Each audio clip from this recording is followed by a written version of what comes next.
دل تاریکی به سوی دانش میرویم، درها را میگشاییم، مسیر را میپیماییم. همراه ما باش تا با هم بیاموزیم، در هوش مصنوعی با محسن. خوش اومدی. اینجا همونجاست که باید باشی.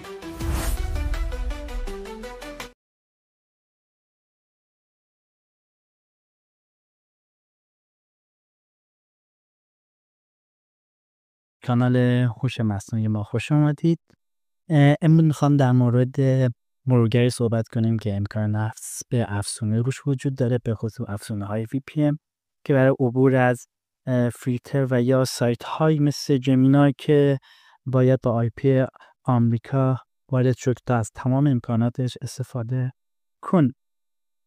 همچنین در مورد VPN تنور بیر صحبت میکنیم که به هر کاربر ایرانی که با IP ایران وصل بشه 100 گیگ حجم ماهانه رایگان میده. قبل از شروع حتما اگه ما رو سابسکرایب نکردین سابسکرایب کنید و ما رو حمایت کنید. خب برای نصب مرورگر کویتا وارد فروشگاه گوگل پلی شده، روی آیکون زرد رو بینی همون سرچ کلیک میکنیم و نام کویتا رو داخل این برنامه سرچ میکنیم. من از قبل برنامه رو نصب کردم.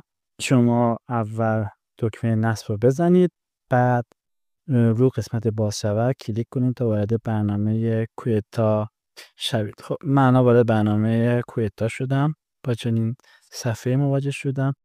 قسمت کانتینیو زده، در قسمت بلاک از حتما گزینه بلاک حذف فعال کنید تا تبلیغات رو مسدود کنه. بعد رو کانتینیو بزنید، بعد در قسمت استارت براوزینگ تا اینکه با این صفحه مواجه میشیم. برای نصب افزونه ما باید در قسمت پایین بر اون 3 نقطه کلیک کرده، بعد دوباره در قسمت پایین بر روی اکستنشن کلیک کنیم و روی اینستال اکستنشن دوباره کلیک میکنیم تا وارد فضای افزونه بشیم. حالا هر افزونه که میخوام سرچ کنیم رو در قسمت جستجو سرچ میکنیم. اولین افزونه VPN که میخوام سرچ کنیم افزونه ای هست که اینم با IP آمریکا وصل میشه و تقریبا سرعت خوبی داره. سرچ میکنیم VPN و اون قسمتی که الان مشخص شده رو کلیک میکنیم. منتظر میشیم تا صفحه اون افزونه‌مون بیاد. در قسمت بالا سمت چپ یک قسمت افزونده داره که بر روی اون کلیک میکنیم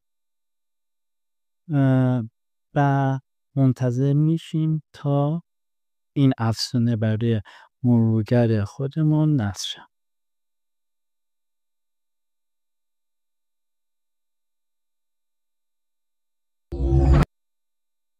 خب الان افزونه برای مرورگر ما نصب شده. دوباره میایم داخل اکستنشن در قسمت پایین و الان میبینیم اکستنشنی که نصب کردیم الان موجوده. خب بر روش ما کلیک میکنیم، واردش میشیم، بر روی کانتینیو کلیک کرده، بعد بر روی استارت کلیک میکنیم. در قسمت لوکیشن میایم پایین و لوکیشن آمریکا رو انتخاب کرده و به یکی از این 2 سروری که به ما داده یکیشو به دلخواه انتخاب میکنه. هر 2 سرور تقریبا سرورهای خوبی هست. من اولینش بالایی رو انتخاب میکنم. رو قسمت کانال کلیک کرده تا متصل بشه. به سرعت میبینیم الان متصل شد. از ازش خارج میشیم، وارد سایت یوتیوب میشیم، چون یوتیوب که فیلتره هم ببینیم که وارد میشه یا نه که مشاهده میشه. بله وارد میشه. حالا برای اینکه ببینیم واقعا سرور آمریکاش کار میکنه یا نه میخوایم وارد سایت جمینای بشیم. وارد سایت جمینای شده. در قسمت بالا سمت چپ روی دکمه ورود کلیک میکنیم. در قسمتی که نوشته ایمیل همون جیمیل خودمون رو وارد میکنیم و در قسمت پسورد خود رو وارد کرده و روی دکمه بعدی کلیک میکنیم. این نکته که باید بهش دقت کرد اینکه به هر بار یک مرورگر جدید نصب میکنیم برای بار اول نیازه که یک تایید هویت بشه. به خاطر همین برای تایید هویتمون یک کد ارسال میکنه، همین که الان میبینم. ولی مشکلی که وجود داره این کد تا زمانی که فیلتر شکن نصب نباشه نمیاد. به خاطر همین دوباره از یک فیلتر شکن دیگه استفاده میکنیم. فیلتر شکن معمولی، هر فیلتر شکنی تا این کد برای ما بیاد.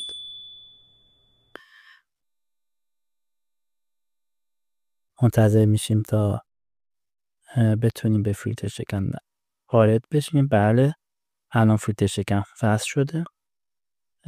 وارد درست‌سنجی 2 مرحله میشیم. دوباره اصرار مجدد رو بزنید. اینجا دیگه براتون یه پیغام میاد که در قسمت بالا که با شما باید تاکید کنین که بعد قاطی هستین. اون کدی که قبلا بهتون دادم وارد کنید تا بتونید وارد جمینای خود بشید. این قسمت های توضیحات اضافی هم دیگه میتونین اسکیپ رو بزنیم و ازش رد شید. الان من وارد جمینای خودم شدم. الان میخوام چک کنیم که ببینیم واقعا به درستی کار میکنه یا نه. روی قسمت ویدیوز کلیک میکنیم. همینطور که میبینیم قسمت اد فوتو فعاله، یعنی دیگه ما به سرور آمریکا متصل هستیم و آی پی آمریکا شناخت. خب از برنامه خارج میشیم و وارد مرحله میشیم که قسمت اصلی بحث ما رو تشکیل میده، یعنی VPN تانر بیر. روی فروشگاه پلی کلیک کرده، میان در قسمت جستجو تانر بیر رو سرچ میکنیم. من از قبل نصبش کردم. گزینه بازجا برای من وجود داره. شما نصب رو بزنید بعد وارد تانر بیر شد. یه نکته هست برای تانر بیر حتما باید از فیلتر شکن دوباره استفاده کنم برای ثبت نام اولش. من دوباره به فیلتر شکن وصل میشم. وارد برنامه تانر بیر میشم و شروع میکنم به ثبت نام، یعنی کریت ان اکانت رو میزنم. یک ایمیل و یک پسورد رو باید وارد کنید. اصلا نیاز نیست که ایمیل اصلی خودتون رو وارد کنیم. من میتونستم اینجا یه ایمیل فیک از برنامه مختلف یا سایت هایی که ایمیل فیک میدم استفاده کن. اگر از ایمیل های فیک استفاده میکنید حتما یه جا اون رو سیو کنید، چون در مرحله بعد حتما بهش نیاز دارید. ایمیل و پسوردتون رو وارد کنید و روی کریت فری اکانت کلیک کرده. پیغام میده که یک ایمیل وریفیکیشن براتون ارسال شده. خب چون من یه جیمیل وارد کردم پس وارد برنامه جیمیل خودم میشم و اونجا یه رفرش میزنم تا پیام جدید برام بیاد. روش کلیک میکنم. روی Verify My Account کلیک کرده تا اکانتم فعال بشه. خب یه پیغام میاد که ایمیل شما دیگه وریفای شد. خب از اینجا خارج میشم و وارد برنامه تانر بیر میشم و دکمه ریفایر رو میزنم. بعد دکمه اسکوپ رو میزنم اینجا به همه که اکانت میسازن 2 گیگ رایگان میده. خب ما از برنامه خارج میشیم، میریم فیلتر شکایتمون رو قطع میکنیم، بعد دوباره وارد برنامه تانر بیار میشیم، روی چرخدنده در قسمت بالا کلیک میکنیم و میایم پایین لوگ آرت رو میزنیم، بعد اکانتمون خارج میشه. این کار باعث میشه که IP ما ایرانی تشخیص داده بشه و 100 گیگ حجم ماهانه رایگان به ما تعلق بگیره. خب برای اینکه دوباره وارد شیم مجبوریم که دوباره VPN مون رو روشن کنیم، باز دوباره وارد برنامه میشه و دفعه رو لوگین کلیک میکنیم. اون ایمیل و پسوردی که داشتیم رو وارد میکنیم و رو لوگین کلیک میکنیم.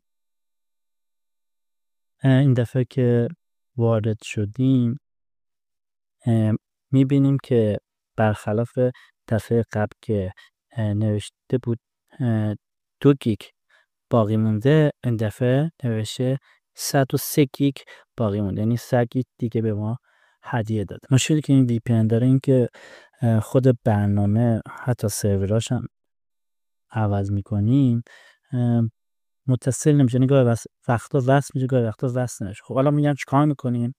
ما میام یه برنامه دیگه نصب میکنیم، برنامه OpenVPN. خب برای این کار دوباره مثل قبل وارد فروشگاه پلی میشیم و در قسمت جستجو اسم برنامه یعنی OpenVPN رو سرچ میکنم. خب من از قبل نصب کردم، رو دکمه باز شود کلیک میکنم، در اینجا اگری رو میزنم و از برنامه خارج میشه. من کانفیگای دستی OpenVPN رو در کانال تلگرام خودم قرار دادم، لینکش رو بعدا براتون میذارم. رو فایل کلیک کرده تا وارد اون بشیم، ولی یه نکته رو بگم، از قبل برنامه رد رو نصب کنید که همینطور آیکون رد در صفحه مشخصه. بعدی که برنامه رد رو نصب کردیم دوباره وارد فایل بشیم، با این صفحه مواجه میشه، بیان پایین تا به سرور آمریکا برسیم. میتونم سرور دیگه هم استفاده کنیم، ولی برای که جمینا استفاده کنیم ما رو سرور آمریکا کلیک میکنیم. بعد میام رو قسمت OpenVPN Connect کلیک میکنیم و کانفیگ به صورت دستی وارد میشه. اوکی رو میزنیم تا کانفیگ وارد شه. خب اینجا یه نکته که باید توجه بهش کرد، اون یوزر پسوردی که برای برنامه تانربیر ساختیم و اینجا باید دوباره وارد کنیم. خب یوزرنمون رو تایپ میکنیم، بعد سیو پسورد رو فعال میکنیم تا بتونیم پسورد خودمون رو وارد کنیم.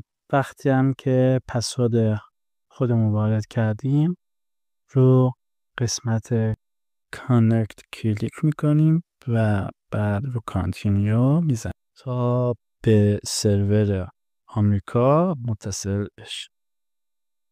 خب حالا دوباره ما میایم از مرورگر کویتا استفاده میکنیم و از قسمت افزونه ها میخواهیم افزونه تانربیر رو نصب کنیم. خب وارد قسمت افزونه ها میشیم، منیج اکستنشن کلیک میکنیم، تو قسمت جستجو دفعه تایپ میکنیم تانربیر VPN، وارد صفحه افزونه میشیم، روی افزودن کلیک میکنیم،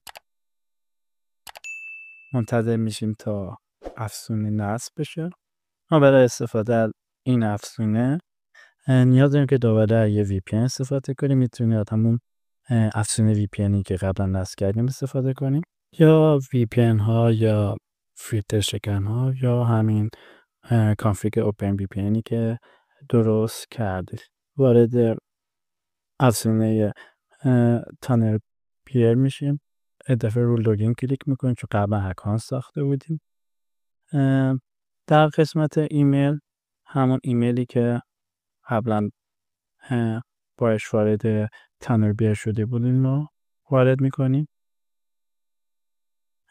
در قسمت پسورد همون پسورد رو وارد کرده و بعد رو قسمت لاگین کلیک میکنیم. همونطور که میبینیم وارد اکانت خودمون شدیم. برای فرق کردن تانر بیر وارد افسین تانر بیر میشیم و هر قسمت لوکیشن ها رو لوکیشن آمریکا یونایتد استیتس قرار میدیم که میبینیم به سرعت این وی پی ان وصل شد. خب تقریبا آموزش ما دیگه تموم شد و امیدوارم که از این آموزش خوشتون اومده باشه. برای چک کردنم که ببینیم واقعا به آی پی آمریکا وصل شده دوباره وارد جمینای شده و اگر دیدیم اون قسمت افزودن عکس فعال بود، یعنی ما دیگه به آی پی آمریکا متصل شدیم. امیدوارم از این آموزش خوشتون آمده باشه. به امید دیدار. راضی بودی؟ پس حتما ما رو سابسکرایب کن، لایک و زنگولم فراموش نشه.